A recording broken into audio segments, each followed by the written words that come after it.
Nah, kalian tahu sekarang sedang digelar persidangan kedua dari Dokter Tipa di Pengadilan Negeri Jakarta Timur. Nah, aku nggak bisa bayangkan kalau sempat kawan ini dinyatakan tidak bersalah dan dibebaskan, kira-kira masih mau nggak dia mengucapkan terima kasih kepada Bapak Prabowo? Dan mengatakan bahwasannya saya yakin Bapak Prabowo punya andil. Soalnya kemarin biar tahu kalian ya, ucapan terima kasih mereka ini dianggap sebagai usaha pecah belah antara pendukung Bapak Prabowo dengan pendukung Bapak Joko Widodo, atau pecah belah antara Bapak Prabowo dengan Bapak Joko Widodo. Nah, terbukti kemarin waktu Roy Suryo menang pra peradilan, nggak ada dia mengucapkan rasa terima kasih kepada Bapak Prabowo secara khusus. Waktu pertama dia menang, ya dikabulkan penangguhan penahanan mereka, ya itu dia gara-gara lupa dia mengucapkan terima kasih siangnya, malamnya dia bikin konten.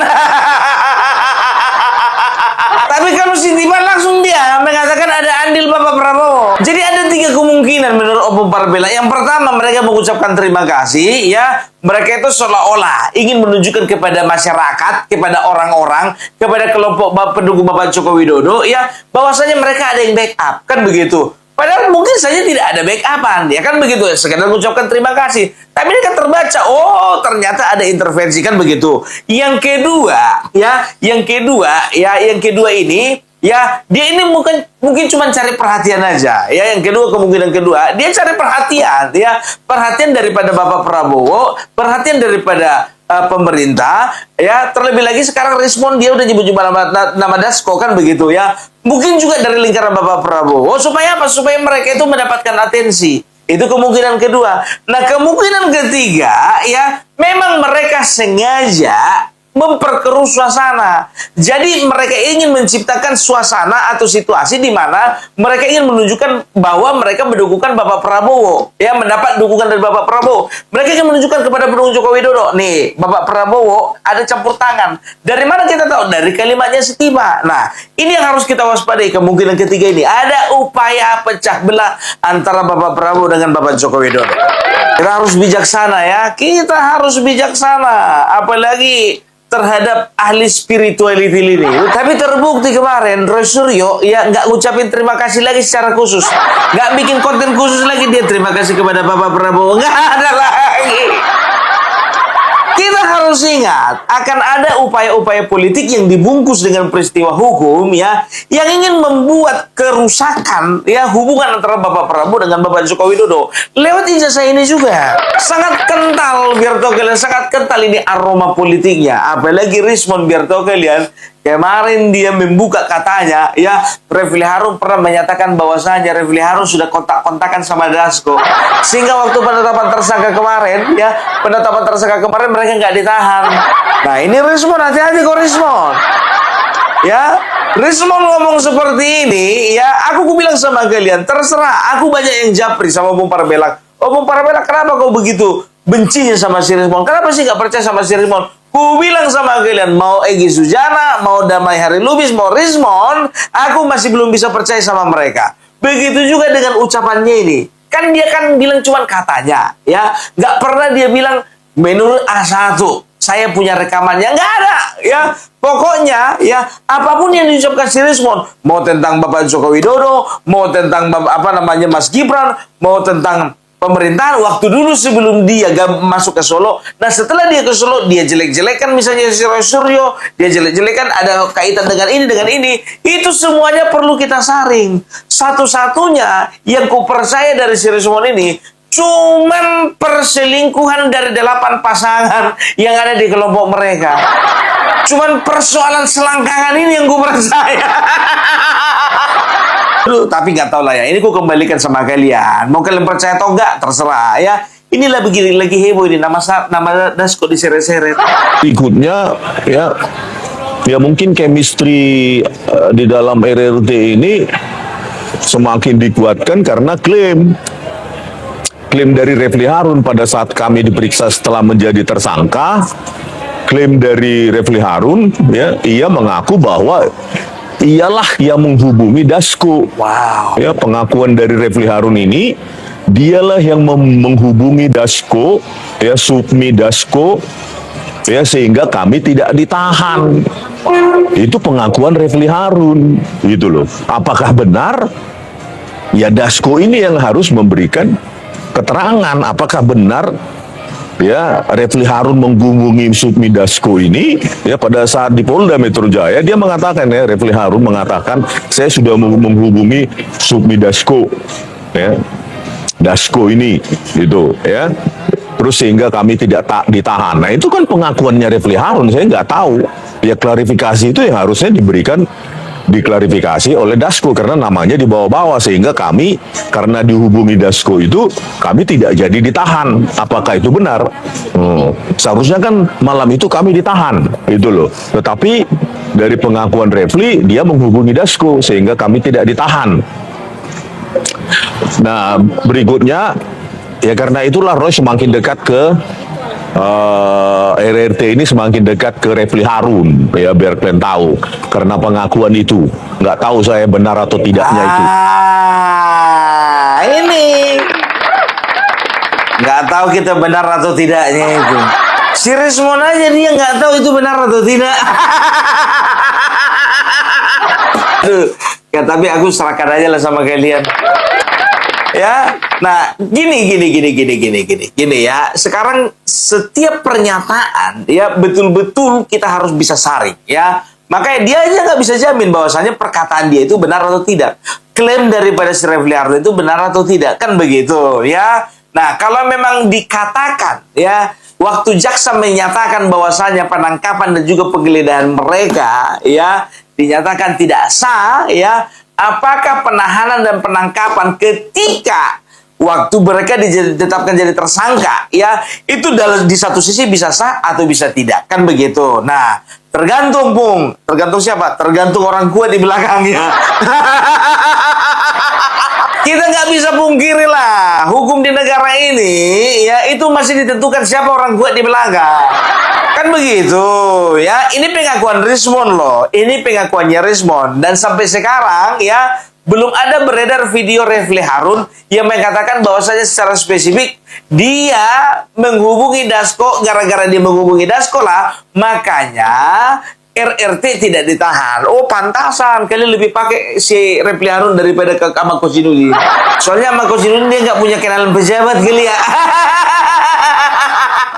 Refli Harun nggak ada kenalan pejabat kali ya.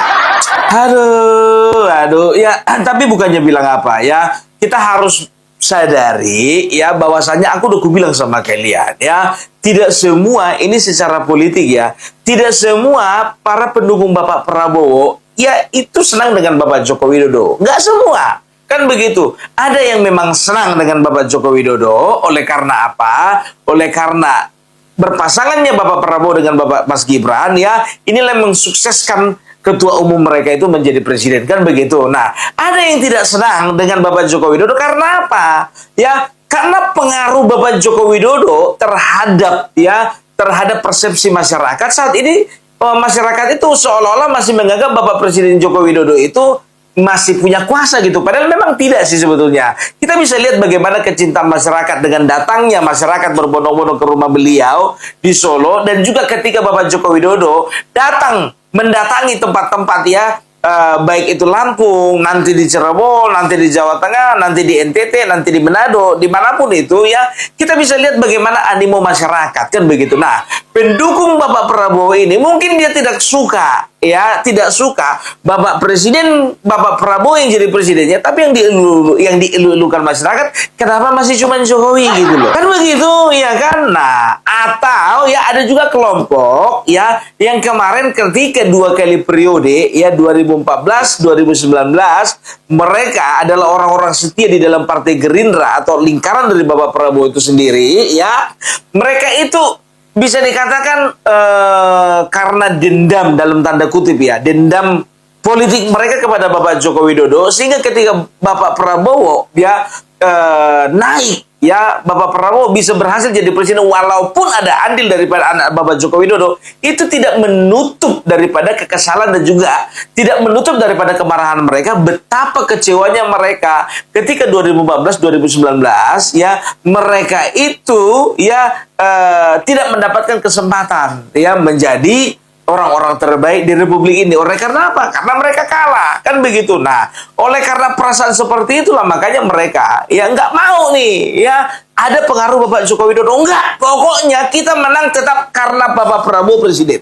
Mereka nggak terima. Banyak kelompok dari mereka yang menyangkal bahwasanya ada andil daripada Mas Gibran, kan begitu ya. Itu kelompok ini ada kelompok tertentu ini kalau aku melihatnya ya. Ada kelompok yang istilahnya mereka itu memang sama sekali jangan sampai Bapak Prabowo ini ya ada orang-orangnya Jokowi, ada bekas-bekas pengaruh daripada Bapak Joko Widodo ya, walaupun Mas Gibran itu jadi wakil presiden. Makanya banyak itu di TikTok ya, di antara mereka itu banyak biar tahu kalian, banyak di TikTok itu ya yang mengatasnamakan mereka pendukung Bapak Prabowo, tapi mereka sampai saat ini tidak mengakui bahwasanya Mas Gibran itu adalah karena pilihan Bapak Prabowo. Nah, ini hati-hati ya. Ini sah-sah saja sih ya, sah-sah saja. Tapi kalian harus bisa simak ya. Ini tidak kaitan yang dua ini ya. Ini nggak bisa dipisahkan. Bapak Prabowo nggak mungkin bisa jadi presiden kalau bukan Mas Gibran jadi wakilnya. Dan Mas Gibran juga nggak akan mungkin jadi wakil presiden kalau nggak Bapak Prabowo yang jadi presidennya. Yakin aku. Kalau misalnya Mas Wapres, Mas Gibran kemarin berpasangan dengan Anies, jujur, aku pun nggak akan mau memilih dia. Nggak akan kupilih dia. Begitu juga Bapak Prabowo, kalau misalnya dia berpasangan dengan dengan Mahfud MD, aku juga nggak akan pilih dia. Tapi karena aku rasa ini klop antara Bapak Prabowo dengan Mas Gibran ya, di mana kita bisa melihat bahwasanya Bapak Prabowo selama 5 tahun menjabat sebagai Menteri Pertahanan ya di era Bapak Joko Widodo periode yang kedua, kita bisa melihat bagaimana kepercayaan diberikan Bapak Joko Widodo penuh kepada Bapak Prabowo Subianto. Kan begitu. Nah, ingat, dalam sebuah organisasi, entah itu perusahaan, entah itu partai, entah itu organisasi ya, kadang-kadang ya ide atau gagasan daripada ketua itu nggak sama dengan gagasan di bawahan-bawahannya, anak-anak buahnya. Nggak sama, tapi gimana mau dibilang, ya kan? Apapun ceritanya, tetap ya keputusan di tangan ketua. Tapi apakah itu bisa memaksa mereka ya untuk suka dengan Bapak Joko Widodo? Belum tentu, kan begitu. Karena apa? Di barisan mereka ya itu masih ada orang-orang yang kalau bisa Bapak Prabowo 100% lah, jangan ada pengaruh Bapak Joko Widodo lagi, gitu. Nggak apa-apa sih, sah-sah saja, kan begitu ya. Nah, tapi pada saat ada masalah seperti ini, masalah ijazah palsu yang dikatakan palsu ini sering sekali diperalat orang ya untuk meretakkan atau untuk merusak hubungan antara Bapak Prabowo dengan dengan Bapak Joko Widodo, otomatis merusak hubungan Bapak Prabowo dengan Mas Gibran. Nah, ini dia, hati-hati, ada orang-orang seperti itu ya. Karena kita tahu sendiri ya, di awal-awal kemarin orang banyak banyak menggaungkan masukkan Gibran.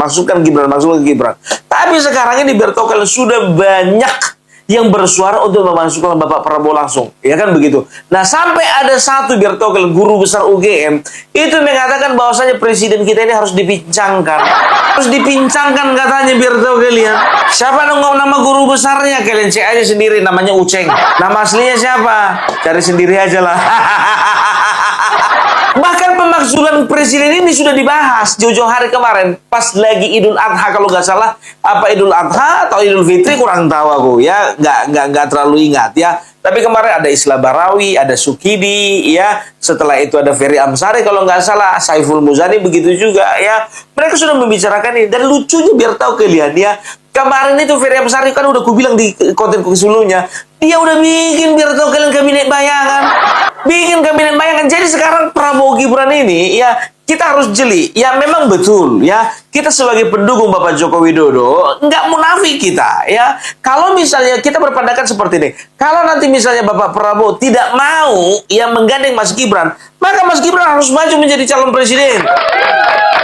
Kan begitu. Tapi sampai saat ini yang kubaca, Bapak Prabowo masih firm ya untuk berpasangan dengan Mas Gibran. Kenapa? Karena dua-duanya sekarang masih sibuk kerja. Yang repot kemarin PKB, PAN, begitu juga Golkar. Ingin mendorong ketua umumnya untuk menjadi wakil presiden 2029. Sedangkan Ferdinand Huta Heian juga mengatakan kemarin waktu dia masih di PDIP loh ya. Katanya sih sekarang dia nggak lagi sih, katanya. Dia sendiri mengatakan bahwasanya PDIP lah yang paling siap untuk untuk menjadi wakil presiden dari Bapak Prabowo 2029?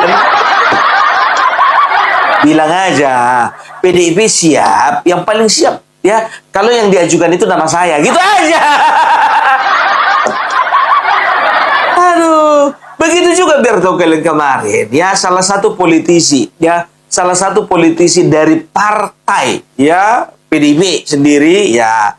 Aku sebetulnya salah satu penggemar beliau, Mr. Bambang Pacul juga mengatakan nih ya, dia mengatakan bahwasanya apa yang terjadi di Papua ya itu semua tanggung jawab daripada wakil presiden, ya kan begitu. Nah sekarang sih sudah mulai mengarah nih. Sekarang gini nih ya, semua yang terjadi di Papua itu semua tanggung jawab wakil presiden. Jadi nggak ada tanggung jawab presiden lagi.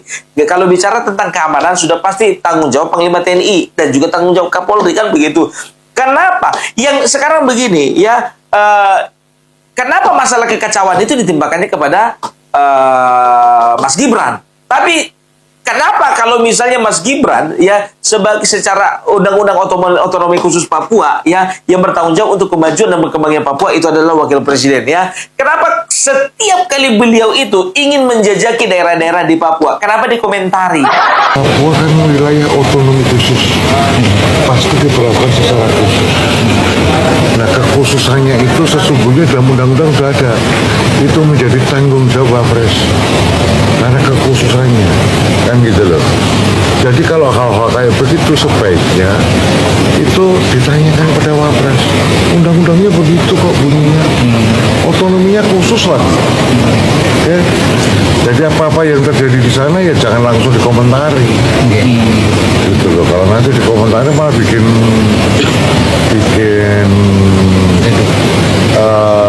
konflik pendapat yang tidak produktif. Oke. Berarti Mas Wapres harus lebih aktif gitu ke sana. Saya tidak mengatakan Mas Wapres harus undang-undangnya. Bunyi undang-undangnya begitu. Kalau itu selalu jebak-jebak aja.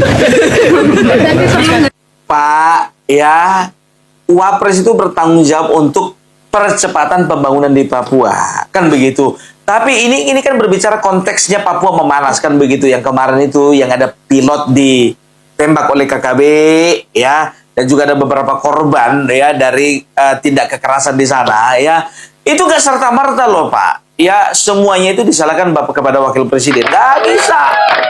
Tapi kalau berbicara percepatan pembangunan, itu yang diundang-undangkan Bapak. Bukan masalah keamanan. Ya kan begitu, nih gimana sih mau membintur-binturkan kayaknya. Aduh, tapi nggak apa-apa lah ya. Kalau Bambang Pacul ya masih agak santun dia mengucapkan kalimat terhadap wakil presiden kita. Kan begitu. Ini jangan seolah-olah nanti ya ketidakkondusifan yang ada di Papua itu semua itu harus ditimpakan kepada wakil presiden, nggak boleh. Itu jangan kalian persepsikan wakil presiden itu kayaknya nggak peduli dengan situasi di sana ya. Ingat ya, kalau berbicara keamanan ya itu tanggung jawab daripada Panglima TNI dan juga Kapolri, kan begitu. Tapi kalau berbicara percepatan pembangunan itu kepada Mas Wapres. Ini yang ditanya wartawan kan masalah keamanan kan. Situasi yang sedang memanas, kenapa telunjuknya mengarah kepada Wapres? Aduh, ya. Jadi makanya gue bilang ya, sekarang itu ya, ini dari PDIP, ini dari pendukung Anies Baswedan kemarin ya, kala pencapresan, ini dari pendukung HTI dan FPI, ini juga dari pendukung ya, dari golongan ya orang-orang yang nggak mendapatkan kue, nggak mendapatkan jabatan, ini dari orang-orang ya lingkaran-lingkaran koruptor. Nah, ini sekarang berusaha nih ya. Sekarang mereka sedang berusaha mengepung ya bagaimana supaya Bapak Prabowo dengan Mas Gibran ya itu terganggu di dalam pekerjaan. Kalau bisa bukan cuma terganggu di dalam pekerjaan, nanti 2029 jangan sempat mereka berkuasa lagi. Karena apa?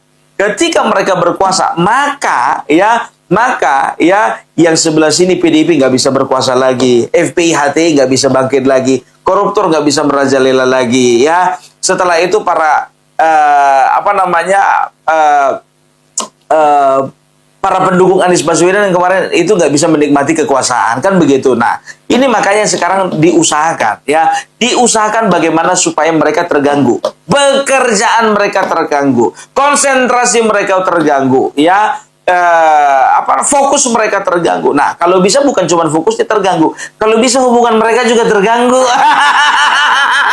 Nah, ketika hubungan mereka sudah terganggu, rusak, pecah kongsi, ya, ini Bapak Prabowo, ini Mas Gibran maju contohnya, ya, ini ada kekuatan, ya, ini udah itu kan nih, ini ada Anies, ya kan, yakin kalian kalau Prabowo jalan sendiri, Mas Gibran jalan sendiri, ya, otomatis dukungan partai pecah, kan begitu. Nah, ini akan akan dilihat sebagai kesempatan. Apakah nggak mungkin PKS, PKB, dan juga Nasdem akan mengusung lagi kembali Anies Baswedan? Mungkin. Ingat, ku bilang sama kalian, di dalam dunia politik nggak ada yang bisa dipercaya. Nah, lihat itu Nasdem katanya dukungan tanpa syarat, dukungan tanpa syarat. Begitu dijalankan banyak kali syaratnya.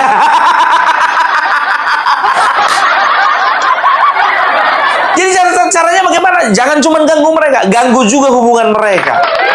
Kalau udah rusak hubungan Bapak Prabowo dengan Mas Gibran, otomatis itu sudah rusak hubungan Bapak Prabowo dengan Bapak Joko Widodo. Nah, di sini Bapak Prabowo harus hati-hati, ya, harus hati-hati. Jangan terlalu banyak mendengar pembisik, mau pembisik dari luar ataupun pembisik dari dalam. Karena apa?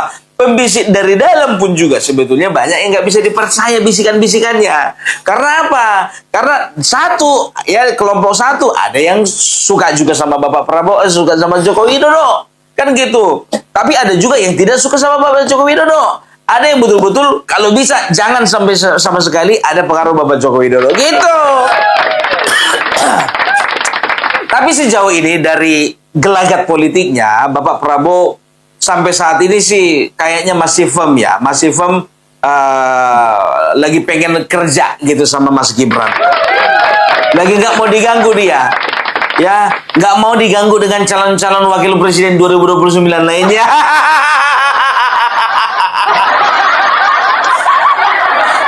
Apakah Mas wakil presiden, ya, Mas Gibran Raka Buming Raka, ya, kepengen banget jadi presiden 2029?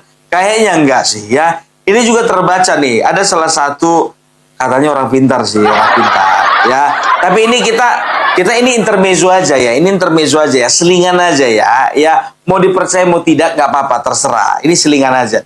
100% Gibran gak akan nyapres di 2029. Ini rahasianya.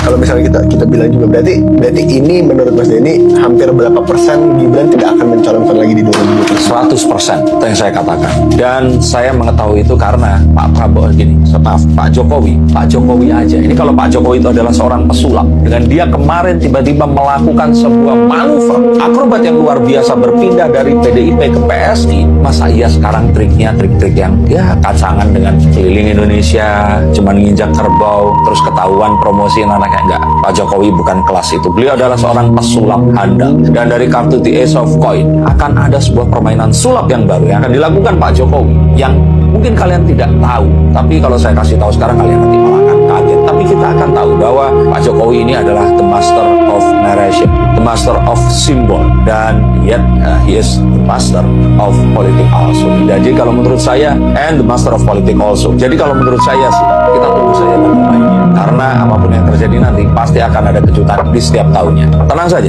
2026 seperti ini, 2027 nanti ada kejutan lagi, 28, apalagi 29. Kalau itu dari penerawangan dia, dari sudut pandang spiritual gitu, ya. Tapi kalau Bung Parbela juga, karena begini, kayaknya Mas Gibran ini juga merasa, ya, bahwasannya beliau itu, ya, punya pamor, tapi beliau perlu belajar lagi. Tapi kecuali kalau misalnya Bapak Prabowo, ya, tidak lagi bersedia untuk menggandeng Mas Gibran, nah itu lain cerita, ya. Tapi kayaknya sampai saat ini, ya, masih komit Bapak Prabowo dengan Mas Gibran, ya, sama-sama masih menjaga hubungan baik. Ya, jadi berbagai macam usaha dilakukan, ya, baik dari kubu PDIP, dari pendukung Anies, dari pendukung FPI, HTI, dari para koruptor, ya, itu kayaknya nggak terlalu memberikan pengaruh yang signifikan. Oke, jadi itu dari Parabelak, salam NKRI, NKRI harga mati.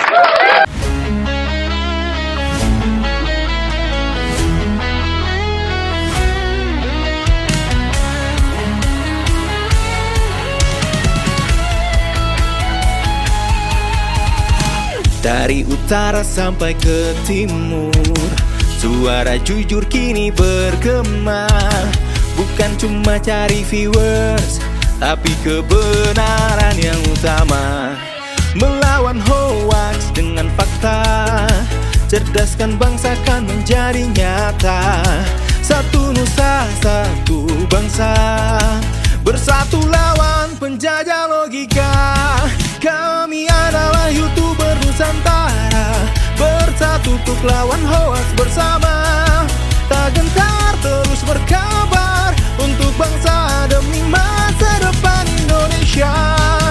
Kibarkan semangat, ayo maju, tapaki jalanmu dengan ilmu. Nyatakan ke semua media, kebenaran selalu juaranya. Runtuhkan narasi penuh benci, hujat kita bertebaran, hancurkan negeri. Bersatu kita semakin teguh, YouTuber Nusantara maju. Bukan sensasi, bukan tipu daya, kami berdiri dengan berita nyata. Rakyat butuh cahaya, dan kamilah yang utama. Kami adalah YouTuber Nusantara, bersatu untuk lawan hoax bersama. Tak gentar terus berkabar untuk bangsa demi masa depan Indonesia. Bersama rakyat kita kuat, taring dulu sebelum sebar. Cinta damai benci hoax, kami YouTuber cinta Indonesia.